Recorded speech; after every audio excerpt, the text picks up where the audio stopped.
it's really complex as humans are. And I think that the oversimplification of it, which is a bit similar to what you talk about in terms of, follow the bouncing ball from a safety process perspective.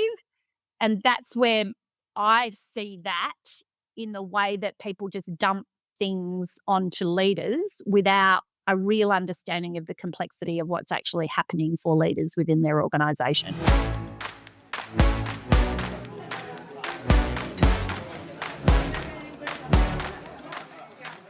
The concept of psychosocial risk is far from new, but the dialogue and industry discussion about the topic has elevated since regulatory changes were announced in 2023 and 2024.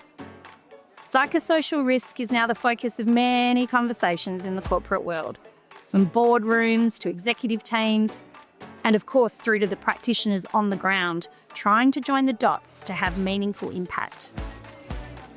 I'm Kate Connors.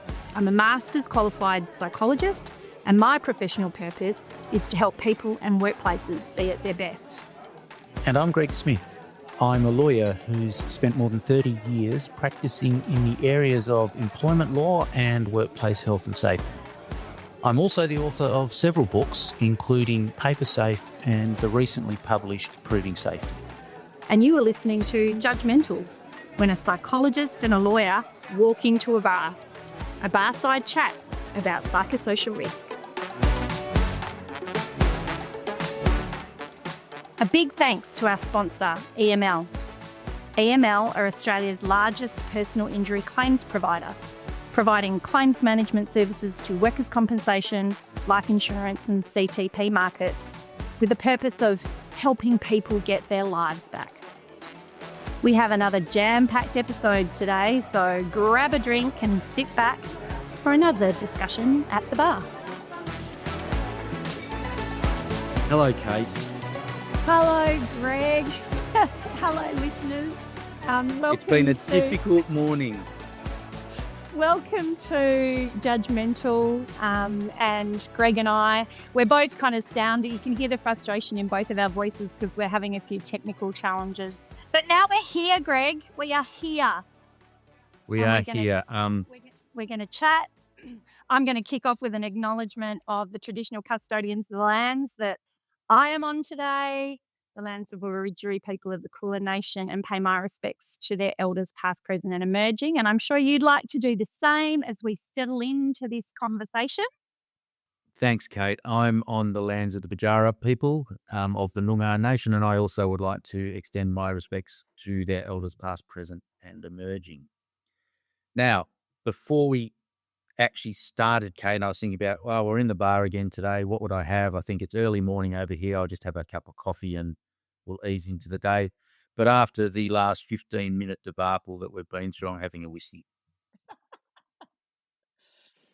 This is where some of those resilience and physiological arousal techniques kind of come in, when technology just doesn't work and you've got to be patient and you've got to breathe and you've just got to solve the problem. Just keep working the problem. And we did it. Yeah. We got there in the end. We're here now. What are we talking about? Today we're going to have a conversation on leadership wellbeing, which is one of my key passion points. So we thought that would be something that is a little bit different in the context of psychosocial risk systems conversations.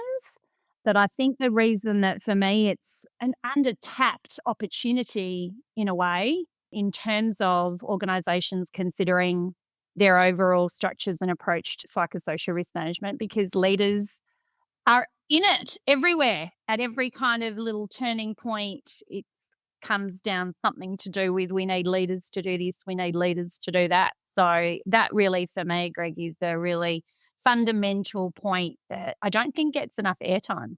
Yeah, and I appreciate it's one of your key passions and you've written and researched pretty extensively on it. But so where did that come from? Why this area? Probably a couple of things, if I look back on my professional career, led to this being such a area of particular passion for me. If you'll just kind of indulge me a little bit as I draw those connections together. One is to do with the fact that I was a CEO. And when I was a CEO, I had the realization that there is a real disconnect between what people think you have the authority and capacity to change versus what actually is possible sometimes. And when I was a CEO, I had this whole thing around, but everyone says that CEOs are accountable for everything and you've got to be responsible for everything and all of those things. Yet when you're actually in it, you might not have the resources to do a change program the way that you really want to do it. There is someone else leading an area of key strategic importance and you have to manage their performance and it's not kind of all coming together the way you want it to. Or there's something going on in the market that's totally out of your control. So I think that was one key point. Another one was the realization when I then stepped away from a CEO role and started doing a little bit more work for myself in my own career on becoming a coach. And I went off and did an accreditation on a leadership assessment tool, like a 360 assessment tool. And when I was in this accreditation, there were all these people sitting in the accreditation with me who had never been leaders. And everyone was sitting around looking at, somebody's leadership profile. And to me, there was this undercurrent of judgment on looking at a particular leader's profile when they'd never been a leader and they didn't have that experience of understanding exactly how complex and how challenging it can be. So that kind of had an imprint on me.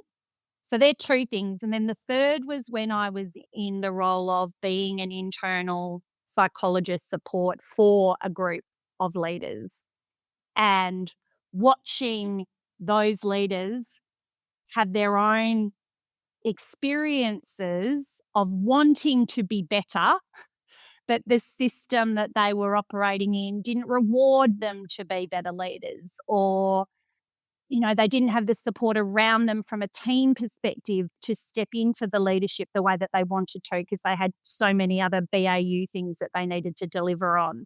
So as two examples. So really, Greg, that I know that's a big answer, but that kind of ties together the three key things in my background, in my career, as to why this became, for me, just such a moment of realization that why aren't we talking about leaders' wellbeing and leaders being enabled to be how we need them to be more?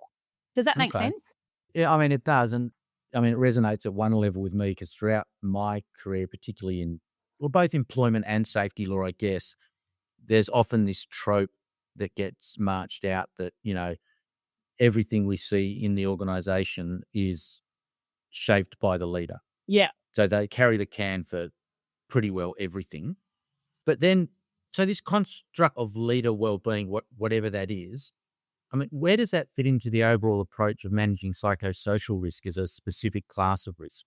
Well, if someone's not well, if their well-being as a leader is impacted, they can't perform to the way that they are being asked to perform, particularly as the ask just continues to grow and grow and grow and grow with the psychosocial risk layers over them. And I think a key component to what goes on in psychosocial risk management at a team level for leaders is leaders knowing their teams, observing dynamics in their teams, and it's much more of an unrealistic expectation of organisations to expect that of leaders. If they don't have the time, the space, as well as in themselves, they are in survival mode. That's what humans do when you're in survival mode is you focus in on yourself. You don't have the same capacity to observe nuance, notice what's happening in terms of changes in people's behaviour, notice what's happening in terms of changes in team dynamics, do the problem solving that might need to be done in terms of keeping a close eye on workload distribution, or do the problem solving in terms of, some kind of operational challenge that's happening. So to me, that's the connection. But I also think that we use the term leaders as this catch-all phrase for anybody who's in people management. Yet all the coaching work and support work that I do with leaders, really today, it's fascinating how many leaders don't believe that they have agency to change things that people think that they should be able to change. Because the way that organizations are being designed more and more is that people in leadership, and I use that, in inverted commas, they're kind of just to keep something running over, and it's very messy middle management kind of experience. They don't have budget delegation. They don't have resourcing delegation. They don't have any real delegation in terms of change of work design often. Sometimes they do to a small degree, but often they don't.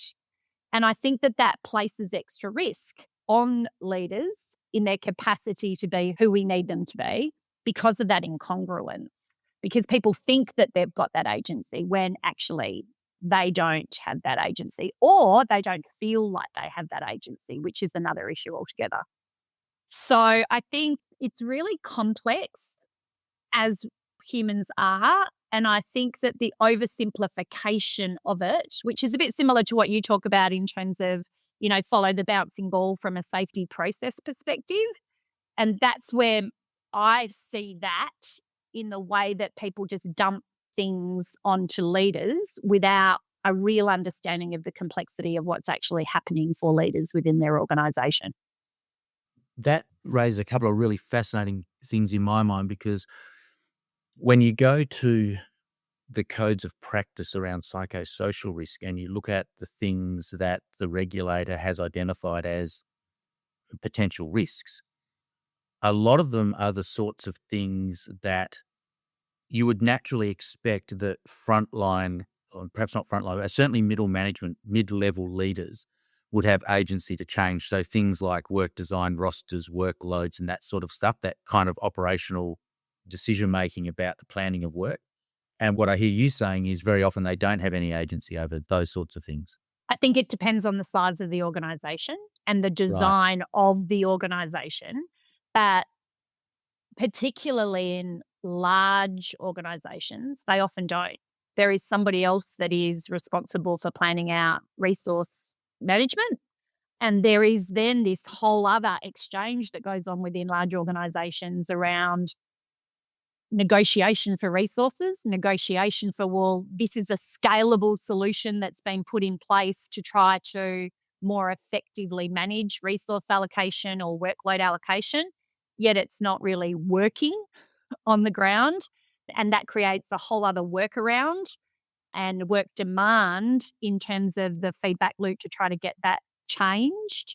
But in the meantime, a leader is left just needing to work it out. Because it takes so much more time to change a scalable process system solution that's been put in place to manage a psychosocial risk, right? Yeah. And so in the meantime, leaders just need to struggle through and work it through. Well, often, I mean, even before we get to the issue of psychosocial risk, often the thing that they are dealing with was never designed to manage a psychosocial risk. It was designed to ensure the efficiency and output of the organisation. Brilliant. And then to change that because of a concern about psychosocial risk becomes a whole different layer of problem. Absolutely. Absolutely. And I think in those circumstances, it becomes much easier to see the individual as the problem, because then you don't have to address the whole of the system. Because systems are harder to change, right? It's okay. You've sent me some papers to read. I've read some of your stuff. I've listened to some of the stuff you have to say about this. And a lot of what you talk about, you often talk about safe systems of work for leaders. Now, to me, that's very work health and safety language. That's the language that safety lawyers and safety managers use. So, given your background and perspective, what brought you into using that kind of language when you're talking about creating safe processes or safe environments for leaders? To be honest, Greg, the reason I started using that language was because I was leaning into the current focus around psychosocial risk And having heard and learnt about that from the people that I've interacted with, such as yourself, I was conscious that that type of language and that type of thinking was absent from the leadership development landscape. And so if we again go back to the design of organizations, often in a large organization, there's part of the organization that's responsible for leaders, is often the people side of things, or the talent management part of the business, leadership development, organizational development. Those divisions or those teams are often the key accountability in terms of what happens for leaders. But for safety, that is in a safety team. And what I think is a common thing that we're talking about in psychosocial risk is the need to break down those silos, that we need the people and the HR and the org development parts of businesses to be really collaborating with the workplace health and safety parts of the business. So my thinking was, if I use the term safe system of work for leaders, that brings those two parts of the businesses, particularly larger businesses, together and really kind of connects on the imperative for collaboration and to break down those silos in businesses. So that was really my reasoning for beginning to use that phrase, if that makes sense. Yeah. And I also think in the context, if we go historically and we look at where workplace health and safety first was born, and you'll know more about this than me, Greg, but really workplace health and safety was born because of the union movement, right? It was born because there were unions, there was collective bargaining and a collective voice in regards to safety issues. And the union movement has not traditionally had any interest in articulating and advocating for leaders. Because one point of the commercial and industrial landscape as that's developed, the leaders were the owners of the business, whereas that's not how it is anymore. There is a hugely diverse cohort of people who are leaders who are also employees. And I just think that in that evolution, worrying about and having a particular focus on the safe system of work for leaders just hasn't kept up to date with what it is that we are asking of our leaders. I think that's an interesting observation. That's kind of consistent as well with one of our earlier episodes on when we looked at risk assessment. Yeah. So the idea that workplace health and safety legislation, whatever it says, is still, I guess, really philosophically rooted in blue-collar physical injury.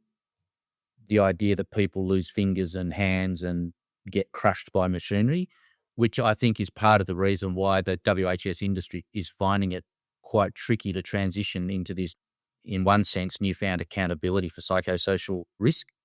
And yes, I think you're right. WHS traditionally, and I think still very much philosophically, is a top-down, whatever we talk about with consultation and communication, working with the workforce, at a really base philosophical level, it's still a top-down issue designed to protect work people at the front line, not other people. And I think, I don't want to sound too Pollyanna in the sense that, that's the bulk of the workforce, right?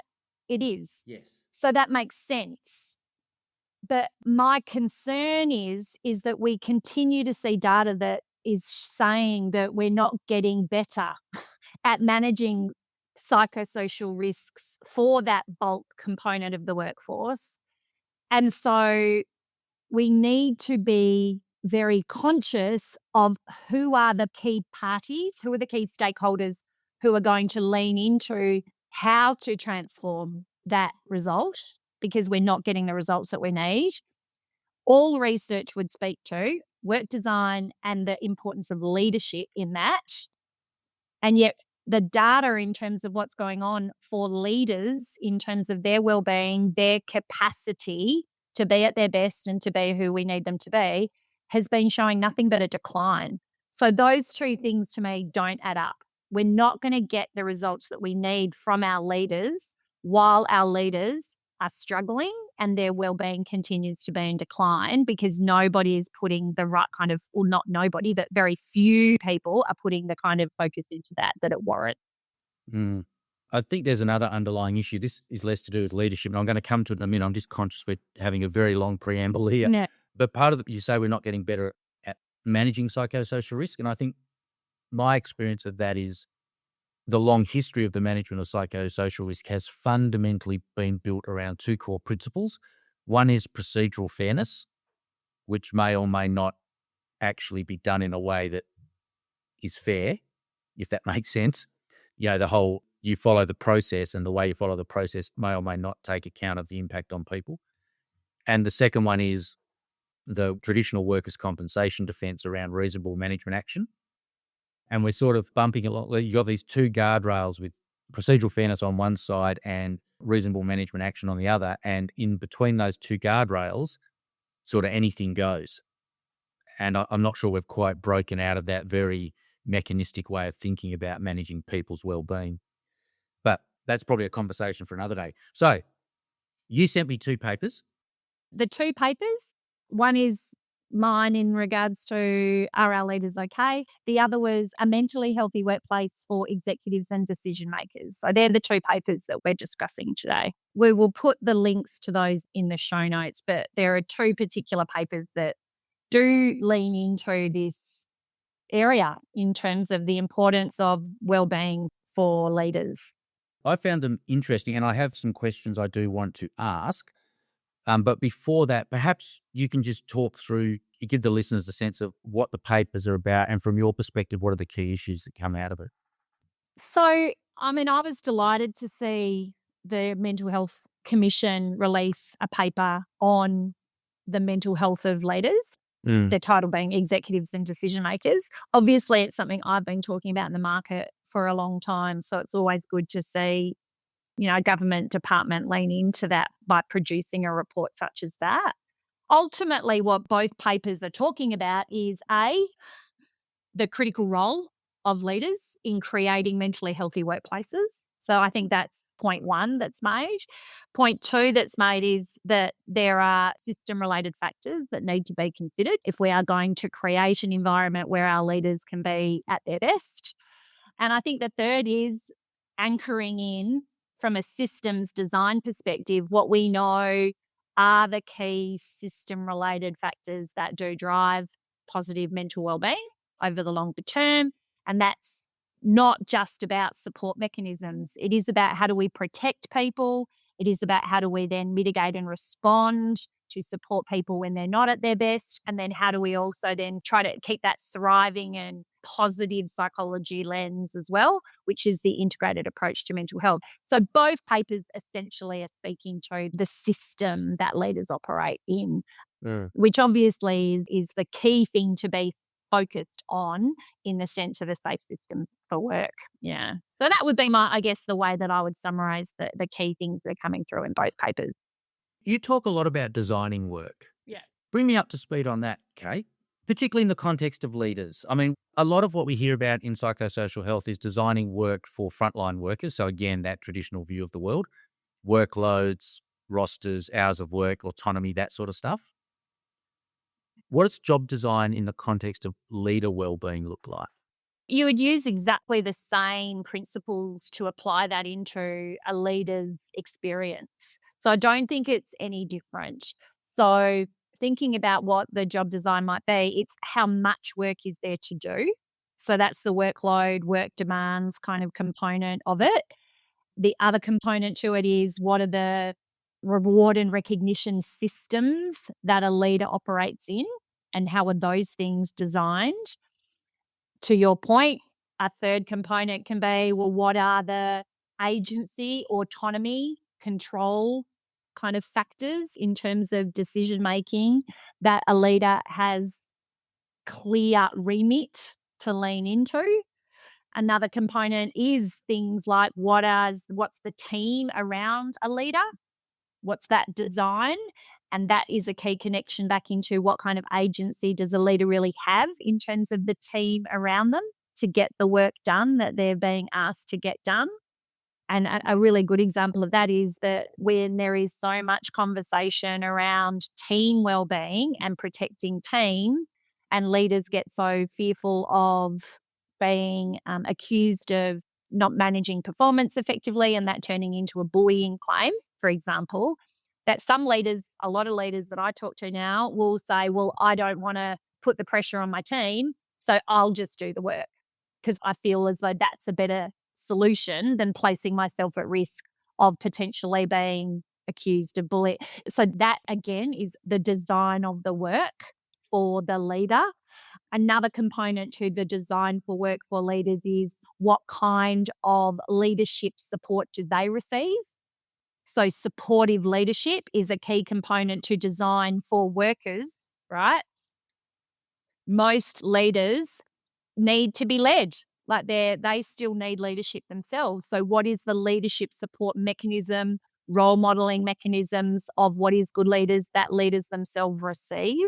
So I don't know if that's giving you the flavor of what I mean when I talk about role design or work design for leaders. A lot of it as well is the same kinds of things that need to be considered for everybody's work design. You know, what's the automation that's going on? What are the systems and processes that are happening? How well is something being designed to actually make sure that risks are removed and that it's seamless versus extra bureaucracy and red tape? So all of those things that people need to be leaning into in terms of work design for teams, it's the same for leaders, right? There's just no difference. Oh, I got so many questions. So we're not very good at work design for our workforce in general, in my experience. I mean, some are better at it than others.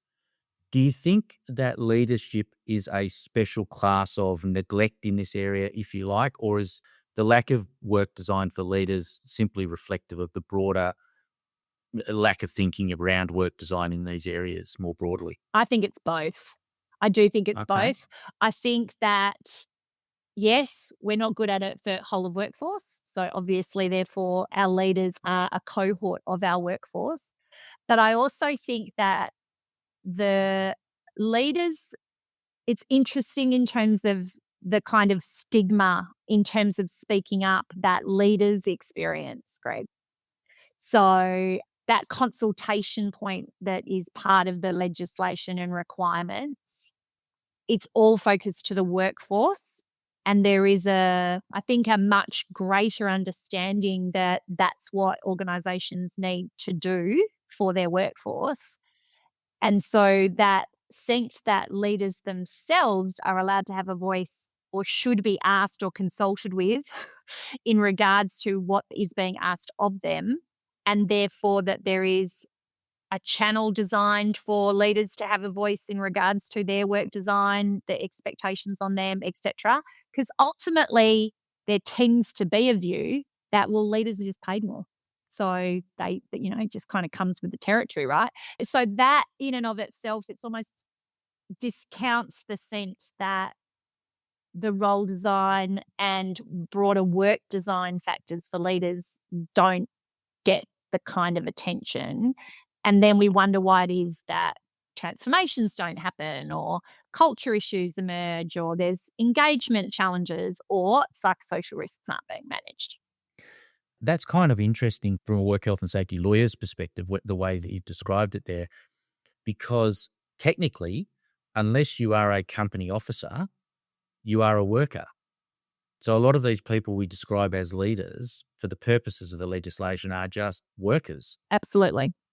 And they have as much legal right, if you like, to be, or there's as much legal obligation, if you like, on the organisation to consult with them as there is to consult with any other class, I'll call that, which is a terrible word, but class of worker. Absolutely.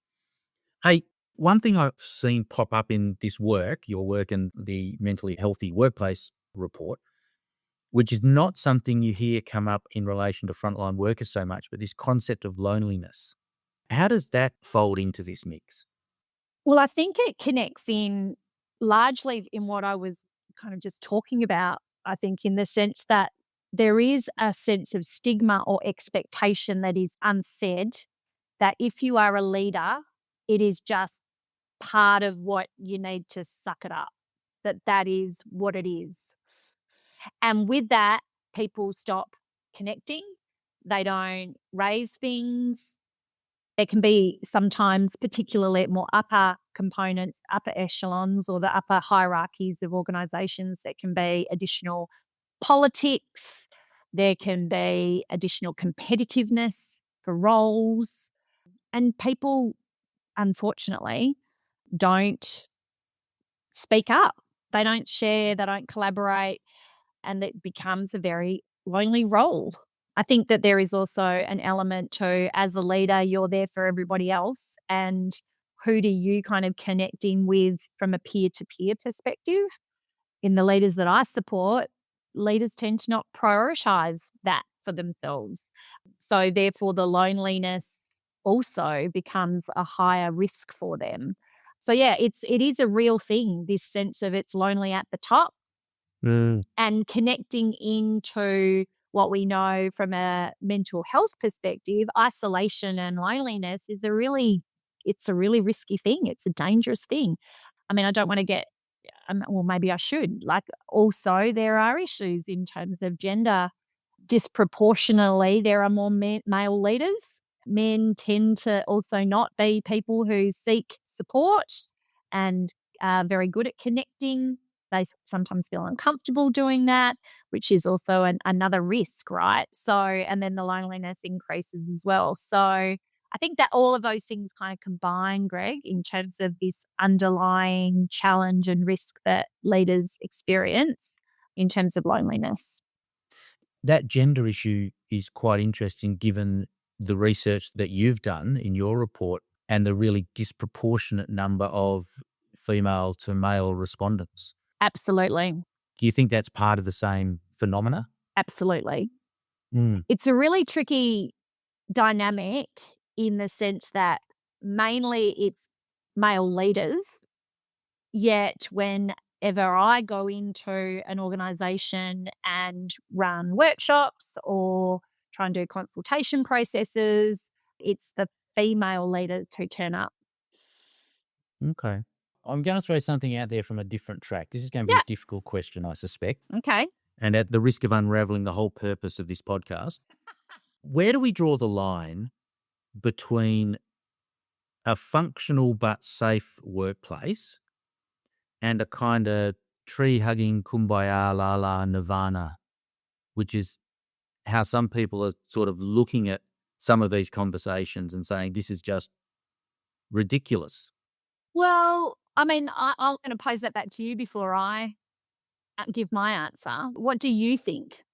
Look, I find some of the things that are done in the name of psychosocial health and safety not only ridiculous, but also I find that some of the things create more tension, anxiety, and frustration in me. So not only do I not find them helpful, I don't even find them neutral. I find them positively distressing is too strong a word. And What's them though, Greg? What are you meaning when you say some of the things that are done and you find them? just the endless morning teas and the endless wellbeing initiatives and the endless causes and all of those sorts of things. And Right. perhaps my frustration is a lot of what I see happening out there is all very superficial, surface level Yeah. things. And at the bottom, what sits underneath it is you still go back and you're still expected to do the same amount of work and you're still expected to manage people who are not good performers with the same skill set you had the day before. Yep. So the whole range of frustrations that flow through it. And one of the concerns I have, and this is, I think, naturally human, is we're very good at creating kind of one size fits all solutions. So if I go back to my middle-aged, white, middle-class roots of being a lawyer with all the privilege that attaches, and you start in a law firm early and it's work hard, party hard, you work late, you drink, you go to long lunches, and then you come back and you work hard. And if you can't fit into that sort of way of working, then you're not welcome here and you're sort of the silent messages come out and you get pushed aside. I mean, I know it's a caricature, but it wasn't an unrealistic one. And now here's another one size fits all about empathy and caring and coaching and all this sort of stuff, which doesn't suit everybody.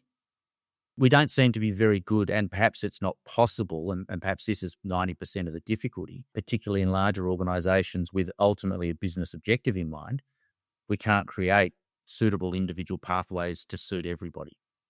Now, I don't know if that's right or an oversimplification, but that's the mumblings that I hear.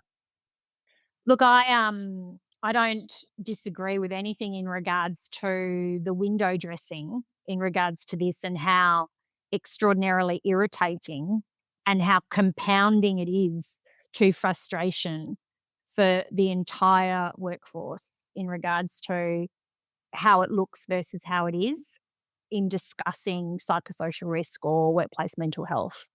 And I think in a way, and I think you'll disagree with me on this, but I think in a way what the regulators are trying to do is to stop it's all about morning teas and let's get to actually what the root cause is. I think that's ultimately the intent. That's my view, right? But I think bringing the end of your comments there into connection with the leadership piece, I think you're exactly right. I think as organizations look to business efficiency as its paramount focus, that tends to include scalable, one-size-fits-all processes and procedures and automations. And with that means that the capacity, particularly for leaders, to look to tailor response for individuals within their teams, it becomes really complicated for people to do that. Yeah. Or it becomes impossible for people to do that if their own workload and their own demands that are coming through to them haven't set them up to be able to look for tailoring opportunities, even if an organisation is trying to encourage that within their leaders. But when you look around, it's mainly scalable solutions, isn't it? Yes. It is one size fits all because people are looking for efficiencies. And to your point, when we really drill into psychosocial risk, that does not work.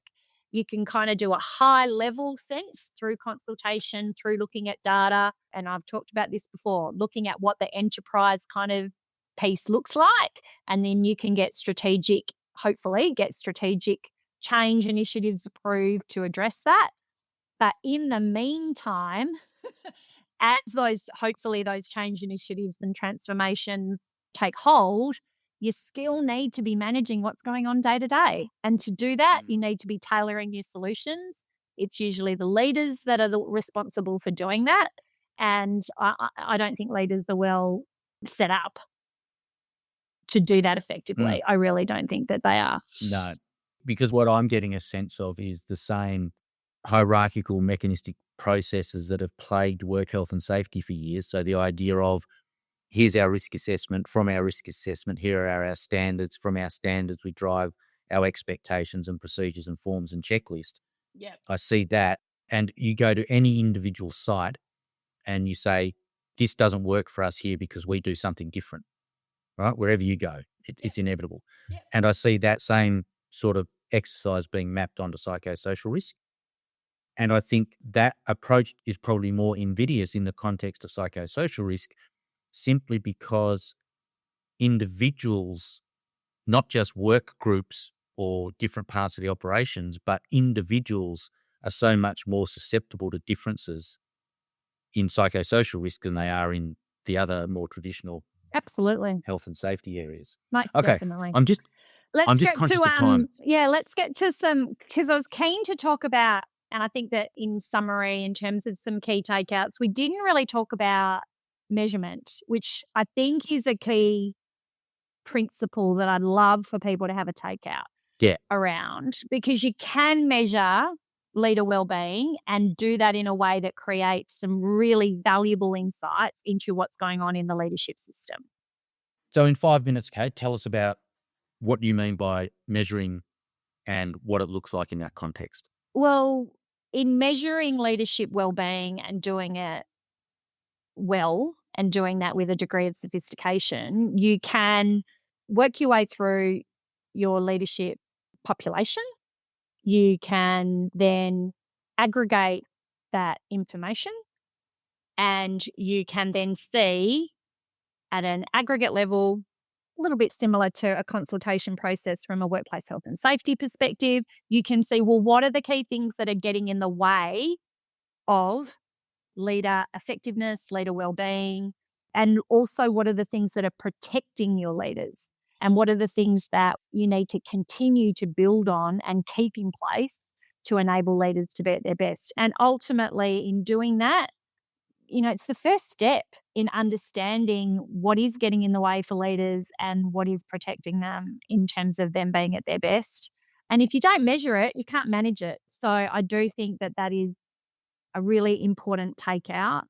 And then using that information to do your next layer of intervention from a systems perspective. So I think that it can be done. People don't seem to be acknowledging the value of doing that. Again, in the research that I did, I think it was something like only about 24% of people thought that, or it was probably less, that their organisations were meaningfully leaning in to understand what are the things that are getting in the way of leaders being at the best. And it's just not good enough when we expect so much of our leaders. So that would be what I would say is a key takeout for people, to be honest, Greg. And people can certainly read more about that in the paper that I did last year. I think it's really helpful for people to read the National Mental Health Commission's report as well. It does create a really clear sense of, okay, all of the stuff that we're doing for our whole workforce, maybe that we actually need to have some strategies here where we're tailoring and looking at that at a cohort level for our leaders. Because another key stat that I think it's important for people to think about, and potentially another report that we should also provide a link to, is the Gallup State of the Global Workplace report, where that report was excellent in the sense that it distilled that 70% of engagement and the variance can be attributed back to the leader and leadership. So it's just another data point that speaks to leaders are such a fundamental dependency, not only on organisational outcomes, but also on driving improvements in psychosocial risk and workplace health and safety. So what's our strategy in terms of making sure our leaders are at their best? Like, to me, that's just so obvious, yet it seems to not be something that organisations are leaning into very effectively at all. Okay. I'm still fascinated in getting my head around this topic and the whole practical management of psychosocial risk. I'm going to put it on the agenda now, Kate, because you know my cynicism, having read Proving Safety, about some of the stuff we measure. So I'm really interested in doing an in-depth episode on this discussion about how we measure and understand psychosocial risk in our organisations, both at a leadership level and across the board.